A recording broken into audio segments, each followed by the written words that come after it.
তো এমন একটি সেক্টরে যখন বাংলাদেশের নানান লোকজন যুক্ত হয়ে যায় এবং সেখানে বলা চলে কোটি কোটি টাকা যখন সাধারণ মানুষের ইনভেস্ট হয়ে যায়, তখন এই সেক্টরটি পরিপূর্ণভাবে একটি মাথা ব্যথার কারণ হয়ে দাঁড়ায় আমাদের গণপরিবহনে এবং জনজীবনে।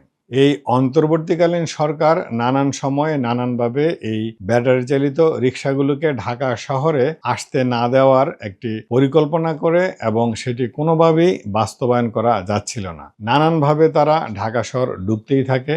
ফলে কিছুদিন আগে আপনারা দেখেছেন যে কিছু ব্যাটারি চালিত রিক্সা গুড়িয়ে দেওয়া হয়েছে এবং সেখানে যারা এই ব্যাটারি চালিত রিক্সাগুলোর মালিক ছিল তারা নানানভাবে কান্নাকাটি করেছে এবং তাদের আর্তনাদ করার মতো ব্যাপারও দেখা গেছে। কারণ একটি দরিদ্র ফ্যামিলির একজন কর্তা যখন ৳১,০০,০০০ অথবা ৳১,২০,০০০ ইনভেস্ট করে এমন একটি ব্যাটারি চালিত অটোরিকশা ক্রয় করে তার জীবিকা নির্বাহ করছিল, এই ব্যাটারি চালিত রিক্সা যখন আপনি ধরে সেটি দুমড়ে মুচড়ে ভেঙে দিচ্ছেন, তখন কিন্তু ওই পরিবারটি পঙ্গু হয়ে যাচ্ছে এবং সেই পরিবারটির যে আয়ের ব্যাপার সেটাও কিন্তু বন্ধ হয়ে যাচ্ছে। তারপরেও আবার হতে পারে সেই রিক্সাটি কেনার ক্ষেত্রে সে একটি ঋণ নিয়েছে এবং প্রতিদিনই সে ইনকাম করে রোজগার করে সেই ঋণও পরিশোধ করছে।